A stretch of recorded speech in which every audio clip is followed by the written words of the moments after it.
तं विनाशिते भदैत्यकं नताशुभाशुनाशकं नमामि तं विनायकम्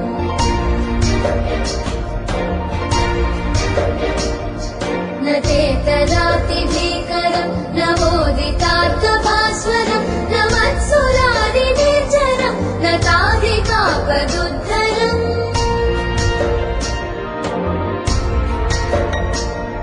सुरेश्वरं निधीश्वरं गजेश्वरं गणेश्वरं महेश्वरं तमाश्रये परात्परं निरन्तरम्